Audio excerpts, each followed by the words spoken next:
শুধু আইন দিয়ে হবে না। তবে আমি উদাহরণও দিয়েছি, গত বছর 1 বছরে 26,000 আমরা বন্ধ করেছি, কিন্তু তার মানে যে বন্ধ হয়ে গেছে তা না।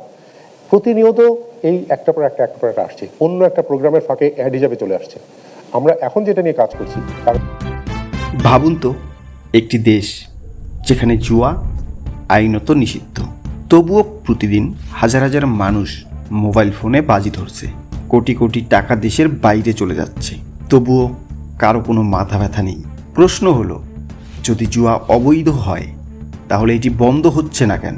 এটি কি শুধু আইন শৃঙ্খলার ব্যর্থতা, নাকি এর পেছনে আছে আরও বড় প্রযুক্তিগত, অর্থনৈতিক ও মানসিক কারণ? আজকের ভিডিওতে আমরা আবেগ নয়, বাস্তবতা দিয়ে এই প্রশ্নের উত্তর খুঁজে বের করব। তাহলে চলুন ভিডিওটা শুরু করা যাক।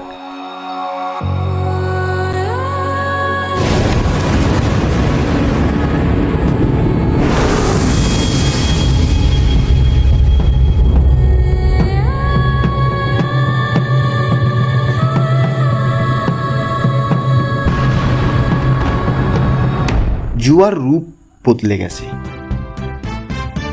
একসময় জুয়া মানেই ছিল তাসের আসর, ক্যাসিনো বা গোপন আড্ডা, কিন্তু এখন জুয়া আপনার পকেটে, একটি স্মার্টফোন, একটি ইন্টারনেট সংযোগ আর কয়েকটি ক্লিক। আজকের অনলাইন ব্যাটিং প্ল্যাটফর্মগুলো কোনো নির্দিষ্ট ভবনে চলে না, তারা বিদেশি সার্ভার ব্যবহার করে, ডোমেইন বদলায়, ভিপিএন ব্যবহার করে, নতুন নতুন অ্যাপ তৈরি করে। একটি ওয়েবসাইট বন্ধ হলে কয়েক ঘন্টার মধ্যে আরেকটি ওয়েবসাইট চালু হয়। এই কারণেই শুধু ওয়েবসাইট ব্লক করলেই সমস্যা শেষ হয় না, বরং সমস্যা থেকেই যায়। প্রযুক্তি বনাম আইনের গতি। আইন তৈরি হতে সময় লাগে, তদন্তে সময় লাগে, আদালতে সময় লাগে, কিন্তু একটি অনলাইন জুয়ার সাইট তৈরি হতে কয়েক ঘন্টা সময় লাগে। এই অসম প্রতিযোগিতাই বড় সমস্যা। তবে বাংলাদেশ সরকার সম্প্রতি নতুন গ্যাম্বলিং প্রিভেনশন অ্যাসিড 2026 কার্যকর করেছে, যেখানে অনলাইন ব্যাটিং, ভার্চুয়াল ক্যাসিনো এবং সংগঠিত অনলাইন জুয়ার বিরুদ্ধে কঠোর শাস্তির বিধান রাখা হয়েছে। এখন কথা হচ্ছে, এই শাস্তির বিধান যারা ব্যাটিংয়ের সঙ্গে জড়িত, যারা জুয়ার সঙ্গে জড়িত, তাদের জন্য প্রযোজ্য। কিন্তু এইখানে একটা প্রশ্ন থেকে যায়, যেই প্রশ্নের উত্তর প্রত্যেকটা মানুষের খোঁজা দরকার। এখন আসি, জুয়া কি কোনোদিনও বন্ধ হবে না? বাংলাদেশ সরকার জুয়ার বন্ধ করতে ব্যর্থ। এখানে দুটি বিষয় লক্ষ্য করবেন। নাম্বার 1, যত জুয়ার অভিযানে যতজনকে আইন শৃঙ্খলা বাহিনী গ্রেপ্তার করছে বা ধরছে, প্রত্যেকজন তারা টুকটাক জুয়ার সঙ্গে জড়িত বলতে শুধুমাত্র খেলে এই ধরনের। তাদেরকে ধরে সাংবাদিকের মাধ্যমে ছবি তুলে দেখাইলো যে জুয়া যারা খেলবে তাদেরকে ধরবে, তাদের জন্য আইন প্রয়োগ করা হবে। মূলত প্রশ্ন একটা, সেটা হলো, বাংলাদেশ থেকে যেই সমস্ত পেমেন্ট গেটওয়ে, বিকাশ, নগদ, রকেট, এই পেমেন্ট মেথডগুলো তো বাংলাদেশি, তাই না?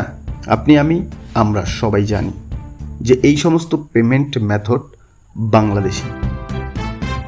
বাংলাদেশ যেখানে কতজন মানুষ গুগল পেমেন্ট মেথড খুলতে পারবে বলতে পারবেন? কয়জন মানুষ? 100 জনের মধ্যে একজনও না। যাই হোক, সেই বিষয়ে পরে বলতেছি। আগে যেখানে আমরা লক্ষ্য করলেই দেখি ওপেনলি বিকাশ, নগদ, রকেট, এই সমস্ত পেমেন্ট মেথড জুয়ার সাইটে যায় কিভাবে, এজেন্ট নাম্বার, সেগুলো, এই নাম্বারগুলোকে তারা কখনোই ধরতে পারতেছে না। মানে তারা এটা ধরতে পারতেছে 2-1 জন জুয়া খেললে তাদেরকে ধরতেছে, বাট এই যে পেমেন্ট মেথডগুলোর যে আইডি প্রুফ দিয়ে যে এজেন্ট বিকাশের চালাচ্ছে, কয়জনকে ধরছে? ওপেনলি একটা নাম্বার, সেই নাম্বারে কার নামে রেজিস্ট্রেশন করা, কি বকচক্কর, সব কিছুই তো দেখা যায়, তাই না? আপনি চাইলেই তো দেখতে পারেন। আপনি এত কিছু করতেছেন, আপনি এতটুকু দেখতে পারবেন না যে একটা নাম্বারের কার নামে এই বিকাশ এজেন্টটা পরিচালিত হচ্ছে, বা তার বাসা কোথায়, সে কোথায়, নাকি বিকাশ এজেন্ট নিতে ফ্যাক্ট সব কিছু প্রোভাইড করা হয়? কোনো কিছু তো প্রোভাইড করা হয় না, ফ্যাক্ট কোনো কিছুই তো নাই, সব কিছু রিয়েল দিয়ে বিকাশ এজেন্ট নেওয়া হয়। মূলত মেইন প্রশ্নটা কিন্তু এইখানেই।